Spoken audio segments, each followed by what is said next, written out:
So 2021 is turning out to be an absolutely massive year for skateboarding, with skateboarding's first inclusion in the Olympic Games, which took place in Tokyo, Japan. Skateboarding took place in two forms, street and park, and saw both men and women competing in both of those classifications.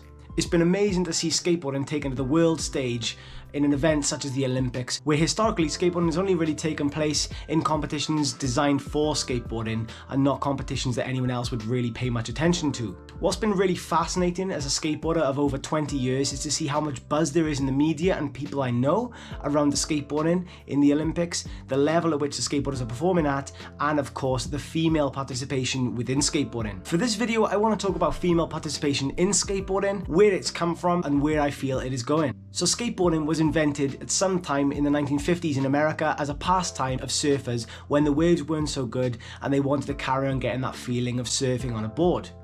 They would cut up some roller skates, attach a piece of wood, and the skateboard was born. Skateboarding remained pretty low ground level, where it was more like gymnastics on a skateboard as opposed to what you see today, where it's kind of stunts and tricks. And there was a fair representation of women within skateboarding, with lots of people competing, and this led all the way through the 60s and even the 70s with pro skaters and competitions featuring women. One notable professional skateboarder in the 1970s that was a woman was Patty McGee, and she was featured on The Tonight Show with Johnny Carson as sort of a peak of her career. She won the championships and she did really well for herself at the time. As skateboarding evolved in the late 70s and early 80s into skating pools and bowls in backyards in America, female participation really started to drop. I would speculate that women started to feel excluded from this event, as it was a bit more of a criminal thing to be doing and it became a bit of a boys' club for some reason. And as female representation started to drop off, female participation also started to drop off, and skateboarding just became something that wasn't really for girls. And this was something that was been sort of echoed through the media and through the pros and interviews that have come for decades since. One notable skateboarder at the time was someone called Peggy Oki, who was a pro skater for the Z-Boys team. They skated pools and bowls, and she was one of the only people in the team to actually come first place in the competition, so she really stood out as a female skateboarder at the time. In the 90s, this void of female skateboarding continued. The only real notable skateboarder I can think of is someone called Alyssa Steamer. She was featured in the Tony Hawk's Pro Skater games that came out on the PlayStation at the time, and she was professional skateboarder for Toy Machine and later Baker Bootleg, which were really top brands in the skateboarding world. Alyssa Steamer challenged all the stereotypes of what women were and weren't meant to be. She took risks, she was a street skateboarder, she could take the pain and take the falls, and she was absolutely incredible. But unfortunately, this didn't leave a dent at all in the absence of female skateboarders. Women still weren't skateboarding, girls still weren't feeling welcome at the skate park, and generally it still felt a bit like a boys' club.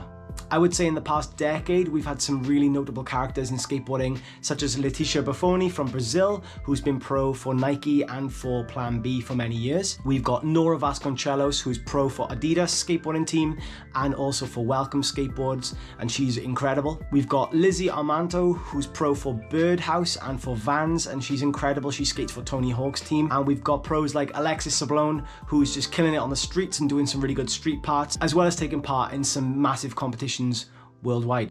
So this year's inclusion of skateboarding within the Olympics was a massive opportunity for the female skateboarding scene, with girls being allowed to show off what they can do in the streets and in the parks. Now, what was really interesting about it this year was the age of the winners in both divisions, with all of them being teenagers. So within the park competition, we saw females such as Sakura Yososumi, who is 19 years old and from Japan, taking first place. We saw Kokona Hiraki, who's 12 from Japan, taking second place. And we saw Sky Brown, who is 13 years old and represented Great Britain, taking third place. So within the street competition, we also saw Momiji Nishia take first place, who is 13 from Japan. We saw Reisa Leal, who's from Brazil, and she is 13 taking second place, and we saw Funa Nakayama, who is 16 from Japan, taking third place. So of the 6 medals that were won in the female skateboarding's inclusion in the Olympic Games, we saw 3 13-year-olds, 1 12-year-old, a 16-year-old and a 19-year-old. Every single person was under the age of 20 years old. The reason I think that we see such a young age for all the winners and medalists in female skateboarding is the fact that older generations, there weren't very many female skateboarders out there. So at the moment, you've got a much wider age pool of people who are taking part in skateboarding, and when you've got more competitors, you are going to find a higher average level of performance. So I think female skateboarding is going to continue to grow at this point. We've seen enough role models, enough coverage and enough insane skateboarding from women that so many young girls right now are inspired to feel that they can take part in skateboarding, that they can turn up and they are welcome at the skate park, at the skate spots, and to join in with anyone else who they see skateboarding. What I think we've seen in the media as well, with the media creating a massive buzz around the female skateboarders, in particular in my country, we've seen a lot of buzz around Sky Brown, and she won 3rd place in the Olympic park. And in my role as a skateboarding coach, I've just had so many girls come up to me in my lessons or after my lessons and tell me that they watched the Olympic Games, they only watched the girls, they didn't even bother watching the boys, and that they were so inspired and they just can't wait to keep practicing because they hope that they could be that good as well. Now, what's really cool is that the Olympic Games is something that's meant to inspire people around the world to participate in sport and, you know, just be healthy and happy, and it's achieved just that. So many girls right now are going to pick up skateboards, they are going to go to lessons, they are going to push their limits and just go and have fun and make friends and enjoy the community that skateboarding is. If you're a girl and you want to take part in skateboarding, you are welcome more now than ever before. You could turn up to the skate park, no one's going to look at you differently. This is super inspiring as a development for skateboarding and for female sports generally. I think that we need to continue breaking down these barriers, and we need to make skateboarding more welcome and inclusive for everybody, whether you're male, female, old, young, or whatever you may be. I hope that going forward, female skateboarding continues to get great coverage. We see more of these girls going pro. We see teams starting to equalize and include more girls as professional skateboarders, and girls seeing that they can make a career and become insanely good skateboarders if they practice enough and just get out there and learn the tricks.